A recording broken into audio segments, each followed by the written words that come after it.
Hare Krishna, Krishna Krishna, Hare Hare, Hare Rama, Hare Rama, Rama Rama, Hare Hare.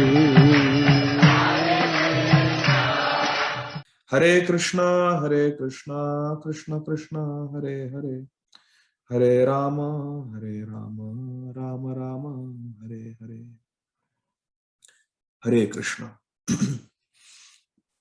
So dear devotees, thank you very much for your kind association. We are continuing our study of Sri Chaitanya Bhagavat by Srila Vrindavan Das Thakur, and we are discussing the Adi Khanda of Sri Chaitanya Bhagavat, chapter 8. And we discussed till verse number 36 last time. So today we will start from verse number 37. We were discussing how Nimai, he is still a young boy. He is around 8 years old, and he got his Brahmin thread, which indicates the beginning of the study of the Vedas. So Nimai joined the school of Sri Gangadas Pandit, who is an incarnation of Sandipani Muni. And how just by hearing anything once, Nimai would understand, memorize, learn every single thing. So he was the best student that Gangadas Pandit ever had. So now we'll read from verse number 37. Yata pade Gangadasa Panditer sthane Sabare Thakura Chalena Anukshane. Nimai, who is the Supreme Personality of Godhead, he would regularly challenge and defeat all of Gangadas Pandit's other students. Yata padhe Gangadasa Panditera sthane. All the students who were studying under Gangadas Pandit, Sabare Thakura Chalena Anukshane. All of them were challenged and defeated by our Nimai Pandit. Shri Murari Gupta Shri Kamala Kantanam Krishnananda Adijata Goshtira Pradhan. And who were some of the famous students in the school of Gangadas Pandit? It was Shri Murari Gupta, who is an incarnation of Hanumanji, Kamala Kant, and Krishnananda. These are some of the prominent classmates of Nimai that have been mentioned here. Murari Gupta, we all know, he has many pastimes with Chaitanya Mahaprabhu and Nityananda Prabhu. So he was also in the same school of Gangadas Pandit where Nimai Pandit studied. The only difference was Murari Gupta was elder to Nimai Pandit by several years. So he was senior, but he was in the same school. Gangadas Pandit, it is described, had hundreds and hundreds of students. Text number 39. Sabare chalaye prabhu pakhi jignasiya Shishu jnane keha kichu na bole hasiya. Shri Nimai, Shri Chaitanya Mahaprabhu, as an 8-year-old boy, Nimai, he challenged and defeated Sabara chalaye prabhu paki jigyasiya Shishu jnane keha kichu na bole hasiya. He challenged everyone and defeated everyone. But the elder boys, they would just think that he is the junior most student in Gangadas Pandit's school. So they would consider him Shishu. Shishu jnane keha kichu na bole hasiya. They would not say anything to him because he was, although he would challenge and defeat them, they would not say anything because they would simply consider him a child and smile at Nimai, marveling at his great knowledge and learning. Ei mata pratidina Padiya shuniya Ganga snane chale nija vayasya laiya. Ei mata pratidina padhiya shuniya. Every day after school, Nimai went with his friends to bathe in the Ganga. Ganga snane chale nija vayasya laiya. Nija vayasya means the same age boys. He would take boys who were 8 years old like him and take them to Ganga for Ganga snan. Text number 41. Padu yara anta nahi navadvipa pure पढ़िया मध्याने सबे गंगा स्नान करे. पढ़ू यार अंत नाही नवद्वीप पूरे. In Navadvip, there was no limit to the number of students who were studying there. Anta nahi. There was no limit, no end to the number of students who came to Navadvip to study. And padhiya madhyana sabe ganga snana kare. And after finishing their studies in the morning, at midday, they would all go to Ganga to take a bath. Eko adhyapakera sahasra shishya gana anyonye kalaha kare na anukshana. Eko adhyapakera sahasra shishya gana. Each adhyapak, each and every teacher had Sahasra Shishya Gana, had thousands of students. Gangadas Pandit also had thousands of students. And likewise, there were many teachers and all of them had thousands of students. Anyonye kalaha karena anukshana. And at all times, regularly, those students would challenge each other and quarrel, debate with each other. Kalaha means to debate and fight. Prathama vayasa prabhu swabhava chanchala paduya ganera saha karena kondala. And as our Nimai Pandit, he was young and restless. He was 8 years old. He was restless, young. What would he do? Paduya ganera saha karena kondala. He would quarrel with other students. Keha bole tora guru kona buddhitar. Keha bole ei dekha ami shishya jar.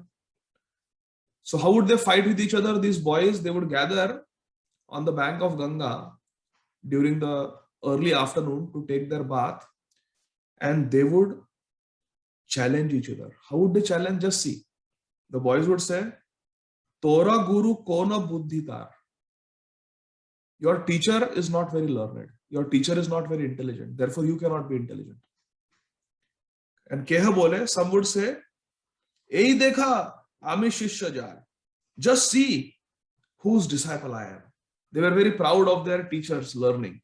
So they would brag, you know, I am a student of such and such Pandit. And others would ridicule that child by saying, your guru doesn't know anything. Your guru is not very high class. So this is how they would fight. So there is a very important lesson here, my dear friends. There is a definition of Kali Yuga. Right now it is Kali Yuga. What is the definition of Kali Yuga? Kalaha lati iti Kali. Kali Yuga is that yuga, that age which brings kalaha. Kalaha means quarrel, fighting. Therefore, we see in today's world, there are fights in all relationships. Husband and wife, they fight. Parents and children fight. Parents and children, they fight. And cousins and brothers, they fight. Even among devotees, we see there are so many fights. Because this is the Kali Yuga. It is the influence of the age. We are all very insignificant, my dear friends. As human beings, we are very insignificant. We are under the control of Maya. We are under the control of the modes of material nature. We are under the control of Prakriti. It is very powerful, this material nature. And we are under the control of time, Kal. And what time it is? It is Kali Yuga.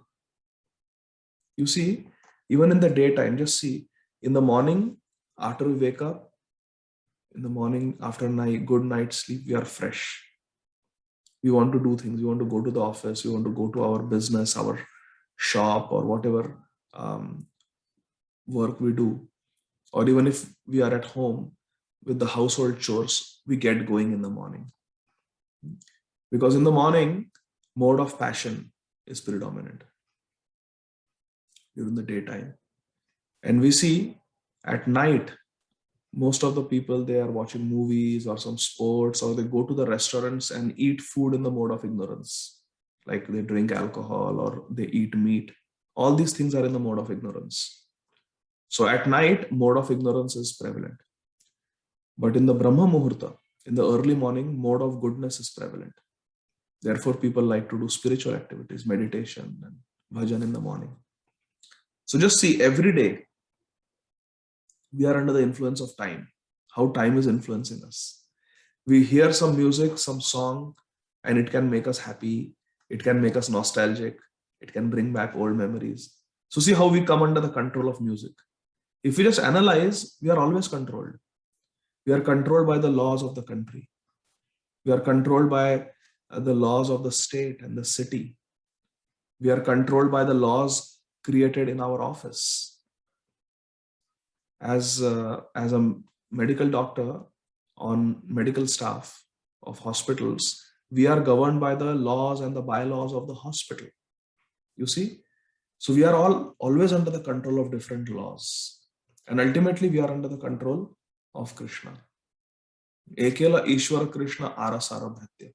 There is only one Lord, Krishna. Everyone else is Krishna's servant. So Kalaha Lati Iti Kali. Kali Yuga is that age which brings fight, quarrel. And it is inevitable. We should expect it. We should not be surprised when there are fights, even among devotees. It is the influence of the age. Unless we become pure devotees, we are under the influence of Kali Yuga. So therefore, we have to be very careful. We should not bring out the worst in others. Through our speech, we should bring out the good in others. Just see how the boys are talking. Keha bole tora guru kona buddhitar. Keha bole ei dekha ami shishu yaar. Some are saying your guru is not intelligent. Some are bragging that my guru is very intelligent. Just see whose student I am. Now, if we analyze, both these statements of the boys are born out of false ego. We point faults in others. Your guru is not very intelligent. What is the implied meaning? Because your guru is not intelligent, your guru is not very advanced, you are also not very advanced.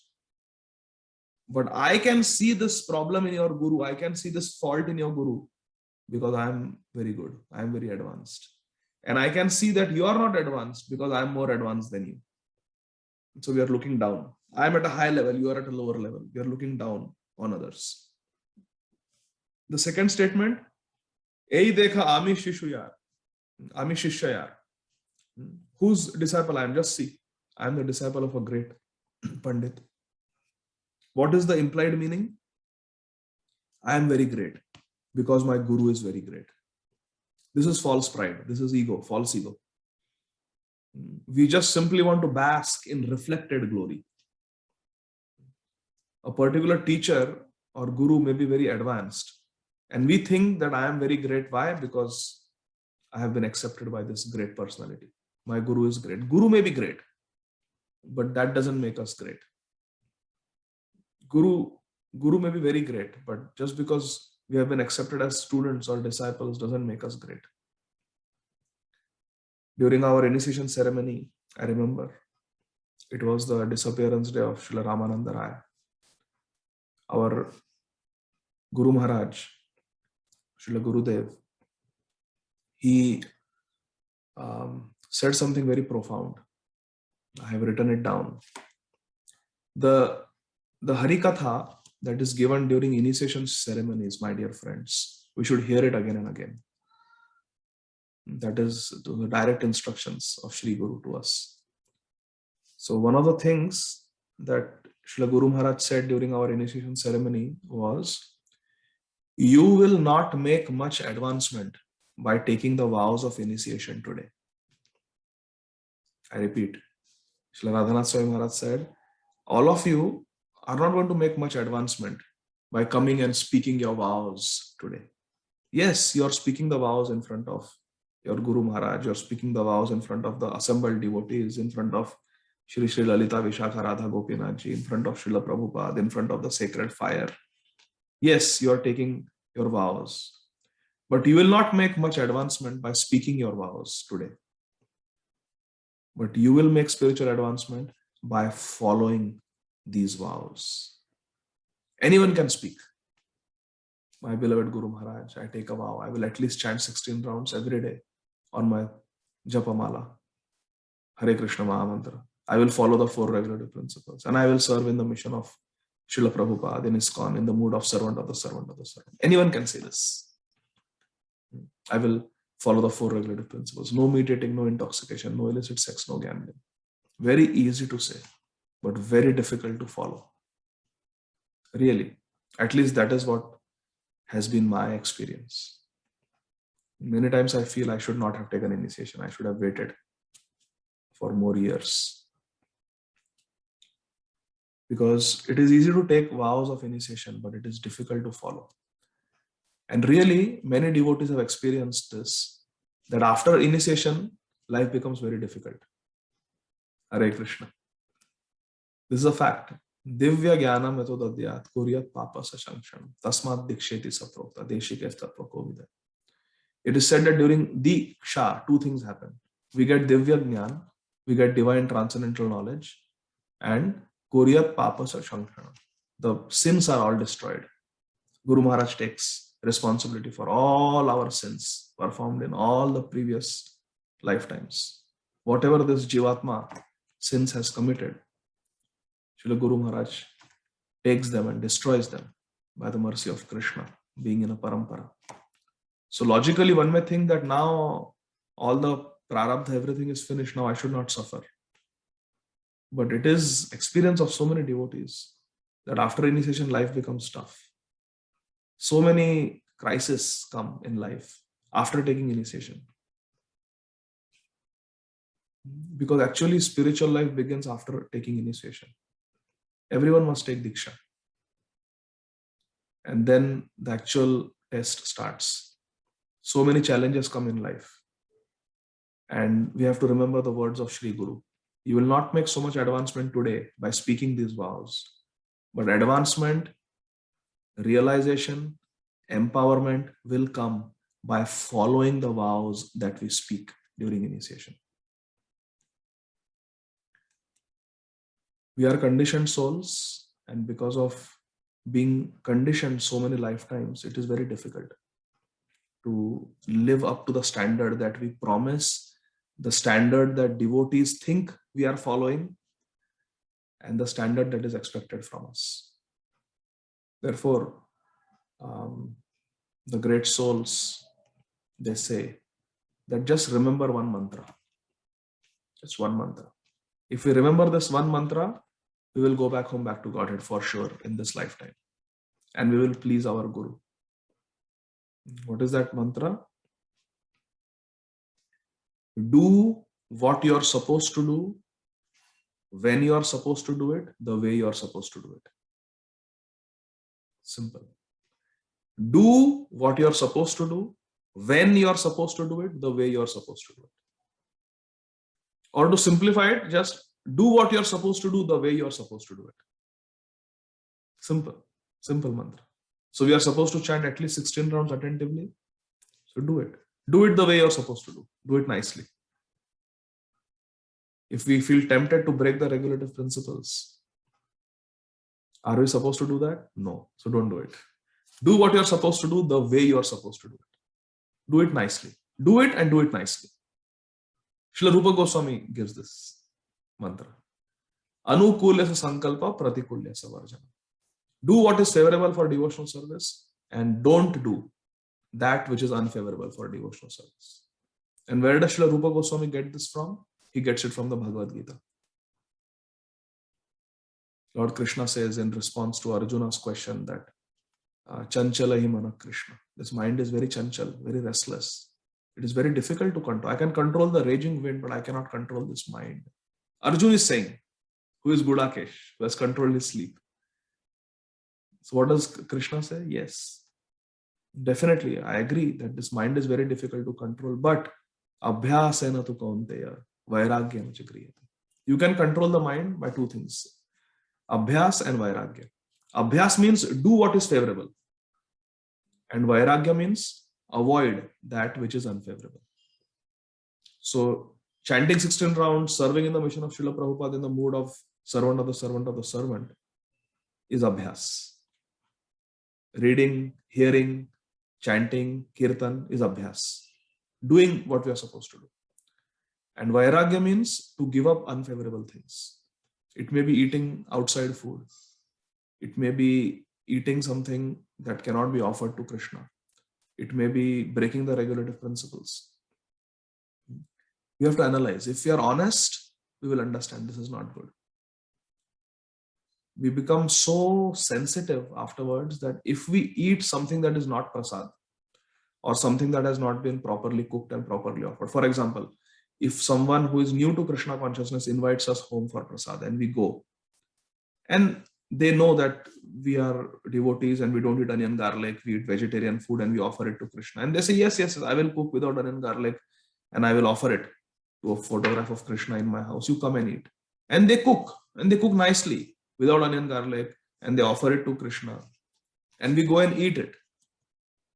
Those who are sincere devotees, those who have good sadhana, those who have some pravesh, some entrance in real Nam Bhajan, immediately they will realize the next day. If they eat that kind of food, they will realize that there is disturbance in the consciousness. We become so sensitive. Then eating in restaurants is out of the question. Very, very difficult. We can experience immediately the effect on our sadhana. But if we are already in a diseased condition, then nothing will happen because we are already fallen. So then people say, like one person was telling me once, why are you so fussy about what you eat and what you don't eat? Why are you troubling your host so much? I eat anything. I don't trouble anybody. If anybody offers me pork or even beef, I will eat it.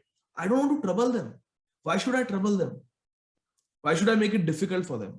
But you, Hare Krishnas, you are making it so difficult.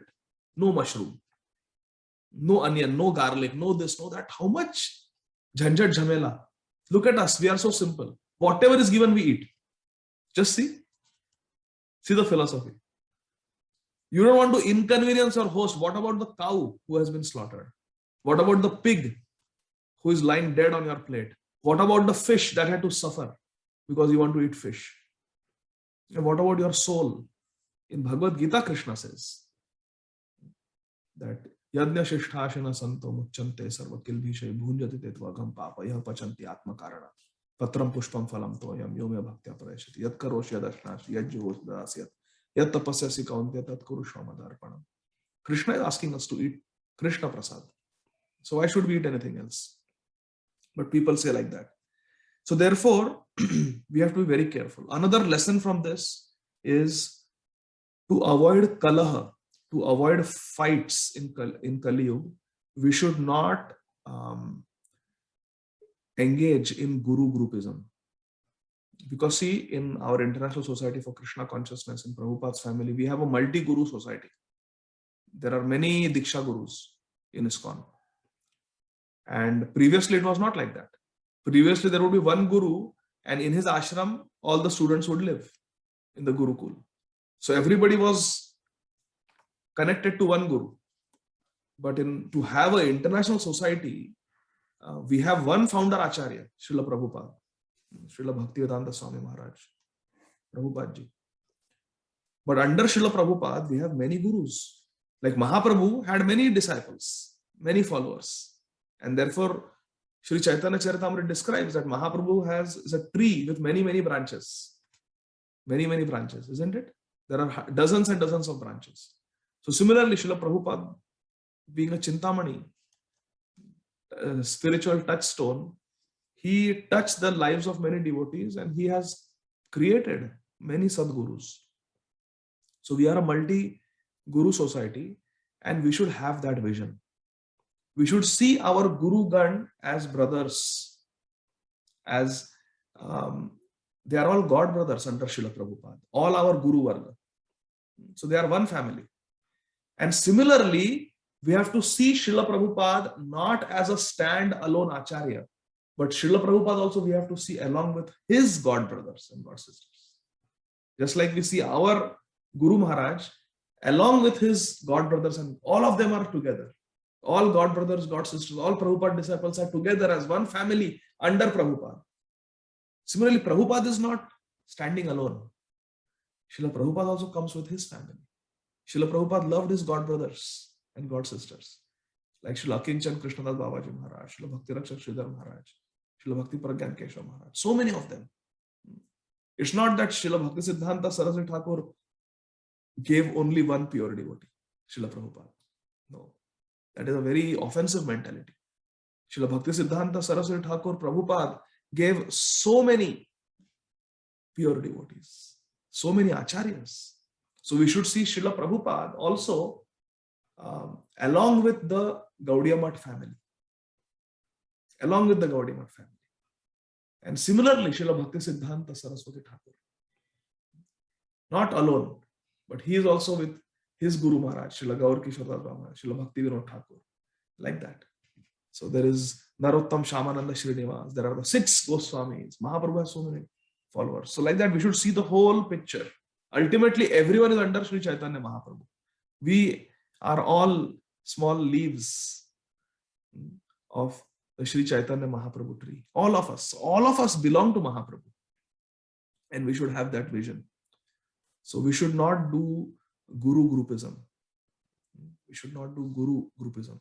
See how they are talking here. Keha bole toro guru kona buddhitar. Not like that. We should respect all the gurus, and therefore we should respect all the devotees, not just our so-called God brothers and God sisters. We are all God brothers and God sisters.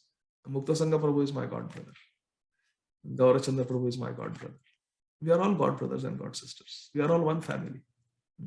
So like that, we should see, because we are all under Mahaprabhu, Sri Chaitanya Mahaprabhu.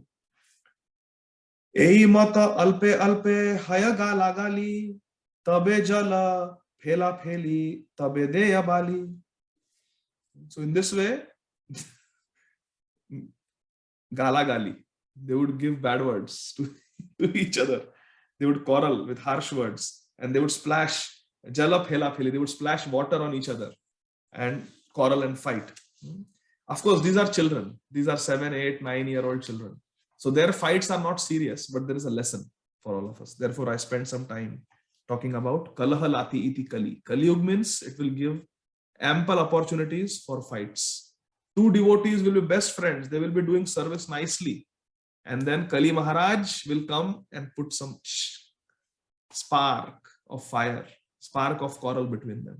And now suddenly we start seeing faults in that devotee. That devotee with whom we were so friendly, we did so many services together. Now suddenly we start seeing faults. Suddenly that devotee has become a villain. And this is Kali mentality. So we don't have to become followers of Kali Maharaj. We have to be followers of Prabhupada Ji Maharaj, our Guru Gan. We have to be their followers. Tabe haya mara mari, ye jaha pare, kardama pheliya karo, gaye ke hamare. Eventually, their fights of splashing water and speaking harsh words would degenerate into physical fight, mara-mari. So first gala-gali, then mara-mari. Begins with first aparat through vani, and then aparat through vapu. Physical fight. That's how it is in Kali Yuga. Things just get worse. There's a snowball effect. Rajara dohai diya, keha kare dhare, Maria palaya keha, Gangara upare. Then some boy in the name of the king would catch another boy, and someone would beat another and then swim across the Ganga to safety. So they would do different things. They would catch somebody and say, I'm going to take you to the king for punishment. You are a rascal. Let me take you to the king for punishment.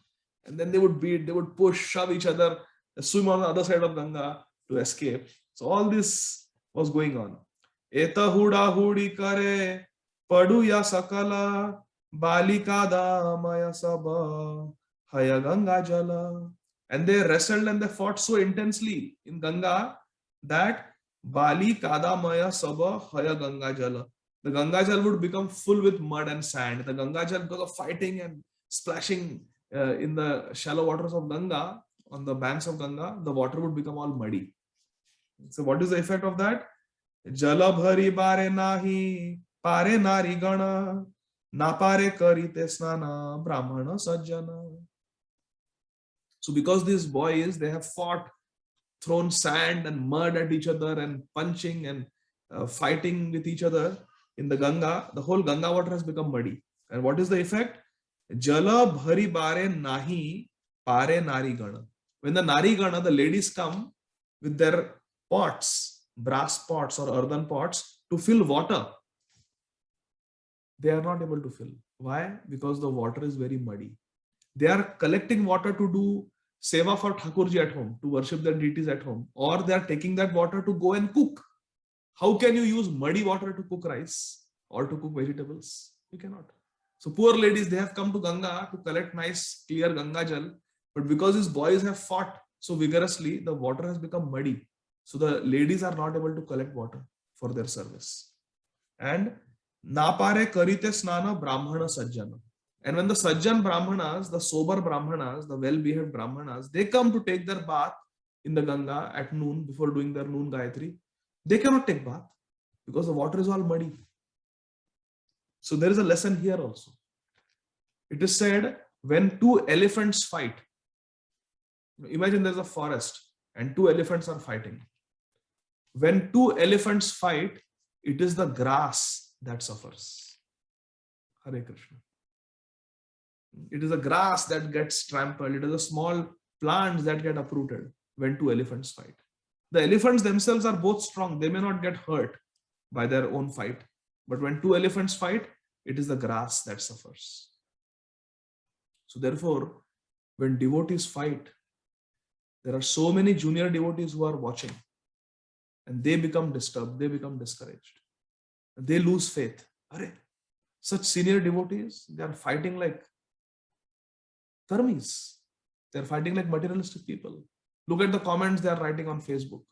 Such senior devotees, they have been in the movement for 40, 50 years. And this is how they fight on Facebook with each other. So it sets a very bad example. It is very discouraging. When two elephants fight, it is the grass that suffers. So dear devotees, we have to be very careful. The way this world is, with the passage of time, believe it or not, we will all become elephants.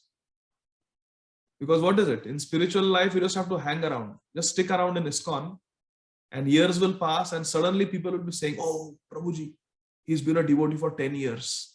Oh, he's been in the movement for 20 years. Oh, he's 30 years. So just by hanging around, we become senior devotees. But seniority, it is a matter of the heart. How deep we have gone in bhakti. How much we have grown internally in our love and attachment for Shri Guru, Shri Gauranga. That is what determines our seniority. But the world cannot see that. Only Antaryami Paramatma, Krishna can see internally how much development we have made. The world only sees external. Are he is a Bhakti Riksha leader. Are he has been there for so many years. Or he is initiated. So there's almost think that like we are pure devotees now. But internally we know how many anarthas are there. Therefore, we have to be internal. We have to go internal. We should hide our bhajan. We should never tell I am chanting extra rounds. Sometimes I have seen devotees on Zoom call. They are asking, Prabhuji, I am chanting 32 rounds for the last 2 months. And on Haridas Thakur disappearance day, I did 192 rounds. So Prabhuji, can you tell me how I can increase my Nam bhajan? This is not a question you ask publicly. Please. Your bhajan will be disturbed if you do this. I have made this mistake, so I'm speaking from my own. I have burnt my fingers. So we have to be careful, dear devotees. Remember, sadhana, bhajan is very personal. It should be kept private. It should be only discussed with Shri Guru or our Shiksha Guru or spiritual mentor. Yeah. We should keep the bhajan private as far as possible. Srila Narottam Das Thakur writes, Apanera bhajan katha na kahibe yatha tatha. Don't speak here and there about your bhajan. Bhajan is private. Sadhana is private. Certain things are public. What is happening in the temple is public. Who is giving Bhagavatam class is public. What Prabhupada writes in his purports is public knowledge. But what is my realization? What is my experience? How much bhajan I am doing? This is personal. We have to understand what is personal and what is private. Sankirtan is public. But japa, sadhana is private. Like that. So we have to discriminate. We have to be careful. Otherwise, unnecessarily, there is disturbance in our bhajan. Also, eating the remnants. We should not just eat anybody's remnants. Someone is really a fixed up devotee, then we can take. Otherwise, by eating the remnants of a person who is not advanced, it will actually create disturbance in our spiritual life. So we have to be careful. Taking dust from the feet of someone who is not advanced, we can actually create disturbance in our bhajan. So we have to be mindful of these are small subtle things which can make a big difference in our spiritual advancement. So remember, when two elephants fight, it is the grass that suffers. So we should know that people are watching us. With passage of time, we will become elephants. Maybe baby elephants, but elephants nevertheless. So we should not fight. Fights are not to be public. Not on WhatsApp group, not on Facebook, not on the internet forum. That is not the place to argue and quarrel and take out fights. If there is a disagreement in a Vaishnava, we should sit, we should chant Mangalacharan, do some kirtan together face to face, and then over kirtan, we discuss the differences, and then again end with kirtan. That is the Vaishnava. Always remember, if there is a difference, meet, do kirtan together, discuss the differences, and again do kirtan for a few minutes, and then part in a friendly way. That is the way, Vaishnava way. परम चंचल प्रभु विश्वंभर राय एई मत प्रभु प्रति घाटे घाटे जाए. Shri Vishwambhar, Nimai Vishwambhar was most chanchal, most restless. And what did he do? Prabhu prati ghate ghate jaye. He would go from one ghat to another. So on Ganga, they had built many ghats. Every village on the banks of a river had many ghats. Why?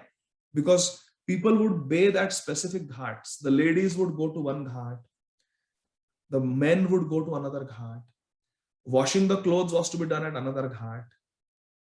Collecting water for cooking and for seva at home was to be done at another ghat. So therefore, it was not like everybody would go in one place and do everything there. No, different ghats were there. And Mahaprabhu would go to all the ghats, being so naughty. Prati ghate padu yara anta nahi paye. Thakura kalah kare prati thai thai. There was no end to the number of students in Navadvip. At each ghat, innumerable students would come. And at every ghat, Nimai would debate with those students. Prati ghate jaye prabhu gangaya shantari. Eko ghate dui chari danda krida kari. So Nimai would swim to all the ghats and he would enjoy debating there for dui chari danda krida kari. For 1 or 2 hours, he would argue with them. Jato jata pramanika paduya ragana tara bole kalah karah ki karana. And the senior students, the senior sincere students, they would ask him, Nimai, why are you engaging in all these arguments? Why are you picking up so many arguments? Jignasa karah bhuji karako na buddhi vritti panji tikara ke jane dekhi shuddhi. So they would challenge the senior students. They would challenge Nimai. Nimai, you're just a little 8-year-old boy and you have the audacity to challenge all the students. You just joined the school of Gangadas Pandit. We have been studying for years. Come on. Let us see who can explain better the Vritti, Panji and Tika. Vritti, Panji, Tikara ke jane dekhi shuddhi. Who knows? Let us see. So Srila Bhaktisiddhanta Saraswati Thakur Prabhupada in the purport explains that Vritti means a very brief summarized explanation of a particular verse. That is called Vritti. Short description, analysis, explanation of a verse. Tika, on the other hand, tika means detailed explanation. Vritti panji tikaro ke jane dekhi shuddhi. So tika means detailed explanation of a verse. And what is panji? Panji is a poetic description of a subject. So if you want to describe a subject in a poetic way, that is called panji. Prabhu bole bhala bhala ei katha hai jignasu ka amare ya haro chitte loy. Nimai would say, yes, very good, very good. You want to debate on different scriptures, you want to debate on vritti, panji, tika. Yes, yes, you can ask me anything you like. Jignasu ka amare ya haro chitte loy. Whatever you want, you ask me. Come on. केह बोले एतके ने कर अहंकार प्रभु बोले जिज्ञासा ये चित्ते तोमार. They would say, what you are saying? Ask us anything. Why are you so much ahankar? Why are you so proud? Nima would say, leave all that, just ask me question. Come on, just ask me question, don't judge me, ask me question. Dhatu sutra vakhanaha bole se paduya Prabhu bole vakhani ye shuna mana diya. Then the student would say, okay, explain the sutras on verbal roots, Sanskrit verbal roots. Dhatu sutra. Explain the Dhatu sutra. And Nimai would reply, vakhani ye shuna mana diya. Okay, I'm going to tell. Now listen attentively. You tell them, listen attentively. I will tell.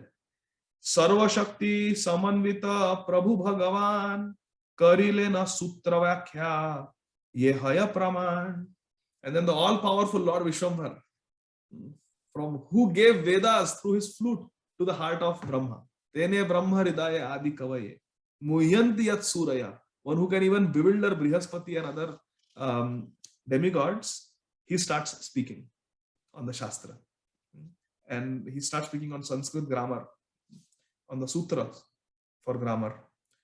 Vyakhya Shuni Sabe Bole Prashamsa Vachana Prabhu Bole Ebe Shuna Kariye Khandana.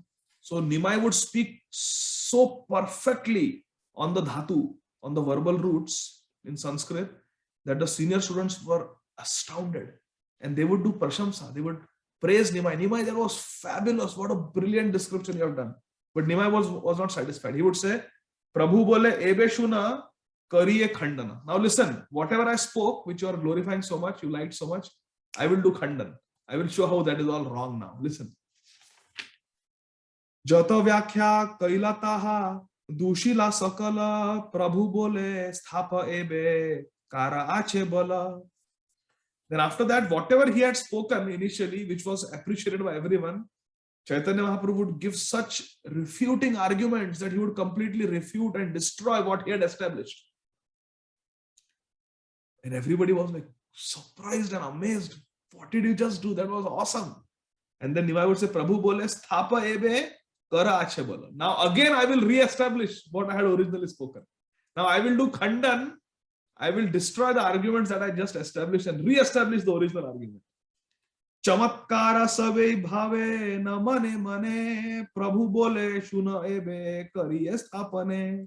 Everyone was struck with wonder as Nimai would say, now listen to my explanations. I will re-establish the original Siddhanta.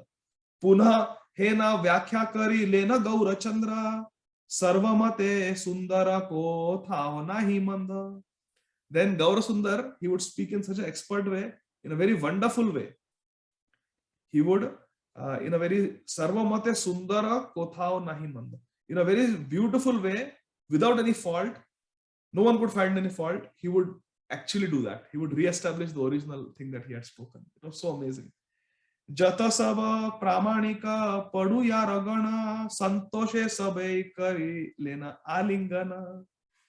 And then all the pramanik paduyar, all the students who were senior and superior to Nimai, they would be santoshe sabai. They would be very satisfied with this amazing display of extraordinary knowledge by Nimai Pandit. And Karilena Alingana. They would embrace Nimai. Nimai, you're out of this world. You're amazing. You're amazing.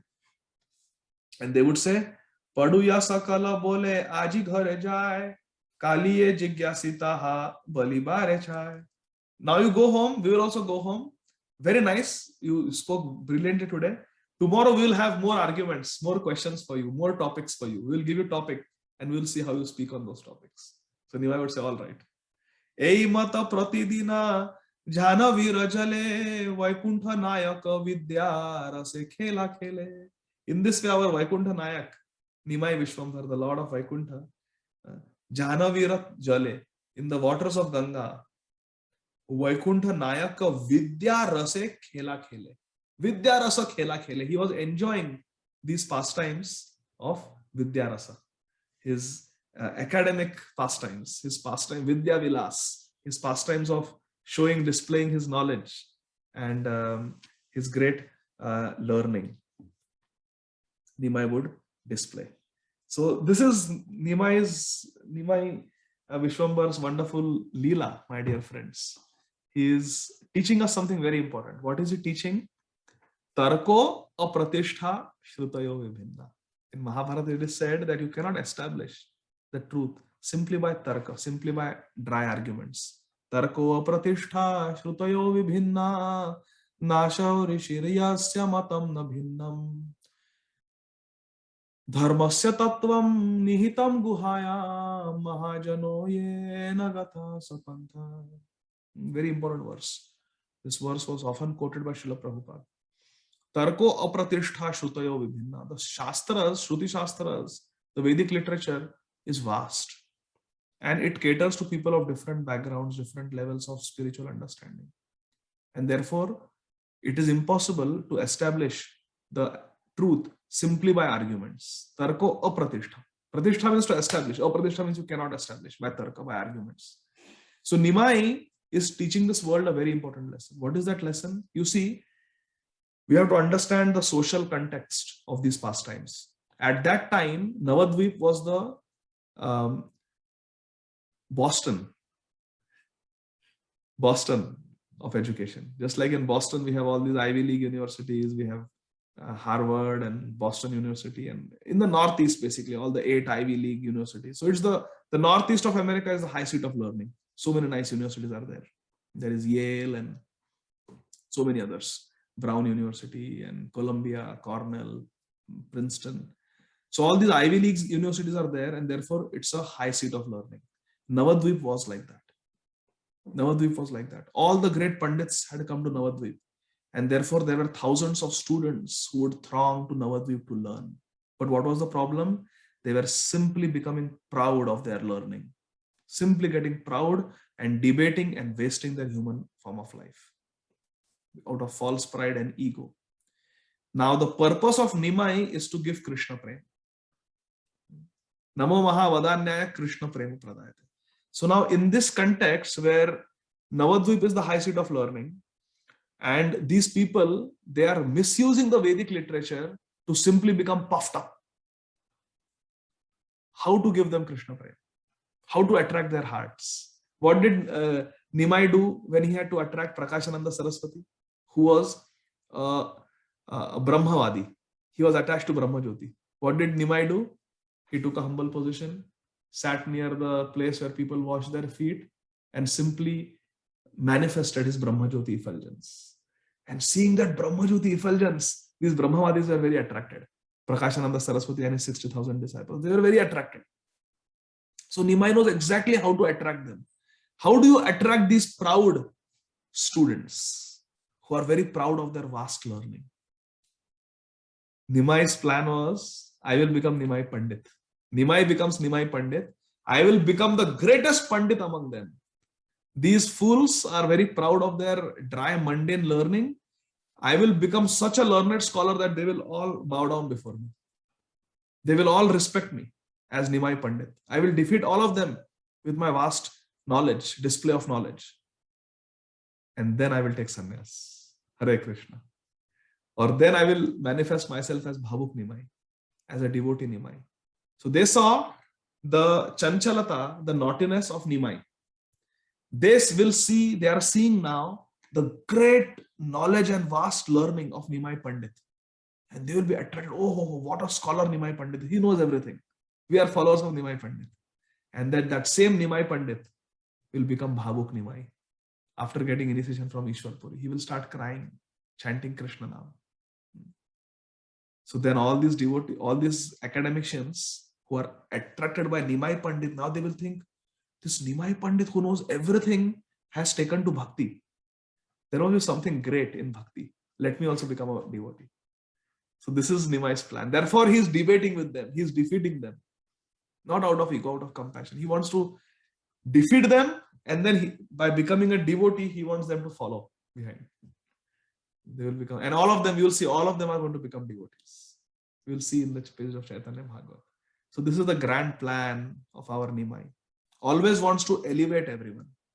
Wants to elevate everyone. This is the nature of Krishna. Whatever level of spiritual development we are, from that point, he can elevate us. Uddhav. Sadbhakta Chudamani Uddhav. Taram Januryatra Vidhirya Yache Sadbhakta Chudamanir Uddhavopi. Uddhav is considered to be, by Srila Vishwanath Chakravarti Thakur, Sadbhakta Chudamani. Uddhav was the greatest devotee in Dwarka. But Krishna wanted to elevate him. So what did he do? He sent him to Vrindavan to learn from the gopis. He didn't say, go and learn from the gopis. Uddhav would have found that difficult to digest. I am a student of Brihaspati. What can I learn from those gopis? They never went to Gurukul. Krishna said, just go and give them this message. Go there as my messenger. They are crying in separation from me. Just give them this message and pacify them. Uddhav said, all right, I can do that. So Uddhav goes to the gopis as a giver. I have come to give you Krishna's message. I have come to give you solace. I have come to pacify your heart. I have come to save you. I have come to benefit you. So Uddhav comes as a giver. But when he sees the love of the gopis, when he hears the Bhramar Geet spoken by Srimati Radhika Rani, he understands that I am not even qualified to become the dust at the lotus feet of these Vraja gopis. In fact, let me become some blade of grass, Gulmalata, some small creeper somewhere on the outskirts of Vrindavan. Not in the Rasa Mandali, not in the Rasa Sthali, somewhere far away. So that accidentally, unknowingly, some particles of dust from the lotus feet of the gopis will fall upon my head. Will fall upon my head. Taram Januryatra Vidhirya Yache Sadbhakta Chudamaniruddhavopi Vikshaiva Madhurya Duram Tadasmin Mamastu Vrindavana Eva Vasa. I want Vrindavan Vas, Uddhav says, just as a blade of grass. So Uddhav also was elevated by going and seeing the gopis, hearing from them. Therefore, in this holy month of Kartik, which is soon about to start, we should chant these prayers, the words of the gopis, Gopi Geet. Our dear His Grace Amarendra Prabhu is going to teach us Venu Geet. We should chant this Venu Geet, Pranay Geet, Bhramar Geet, according to our capacity. But if we simply hear and recite these words spoken by the gopis, then we will also be elevated. Just like Uddhav was elevated. We are nothing. We are very insignificant. But by repeating the pure prayers, pure words of the gopis, how much pleasure Sri Chaitanya Mahaprabhu will get. Our Bhavuk Nimai. He could not go beyond the 9th verse. Maharaj Prataprudra was told to recite the Gopi Geet. There are 19 verses. After the 9th verse, Mahaprabhu could not take it. He got up, started crying. Shunite Prabhu, Santosha Apar, Bolo Bolo Bolo Prabhu, Bole Bar Bar. Mahaprabhu was so happy, Santosha Apar, hearing the Gopi Geet sung by Maharaj Prataprudra. He embraced him and said, Bolo Bolo Bolo Prabhu, Prataprudra Prabhu, Bolo, bolte raho. Keep singing these verses. Bolo Bolo Bolo Prabhu, Bolo Bar Bar. Again and again repeat. Tava Kathamritam Shloka. Raja ye padhila, uthi prem aveshe Prabhu alingana kaila. Prem aveshe, alingana kaila. He embraced Maharaj Prataprudra when he came to the 9th verse, Tava Kathamrita. तव कथामृतम श्लोक राजा ये पढ़ीला उठी प्रेमावेशे प्रभु आलिंगन कैला. This is Mahaprabhu's dasha. Mahaprabhu, Bhavuk Nimai. When he would worship Shaligram Shilas, tears would flow from his eyes and they would wet the Shaligram Shila. So he's massaging the Shaligram Shila and tears are coming from his eyes. As Bhavuk Nimai, when he was still in Navadvip, before sannyas, Shachi Mata would say, my dear child, how are you worshipping Shaligram Shila? You're making them wet. What are you doing? And he would say, call Gadadhar Pandit, my friend Gadadhar. I cannot worship the Shaligram Shila because this is Sham Sundar. In every black Shaligram Shila, I am seeing Sham Sundar. How can I not cry? Call Gadadhar. Then Shachi Mata would go and call Gadadhar Pandit. And Nimai would give the Shaligram Shilas to Gadadhar. Gadadhar, you worship, I cannot worship.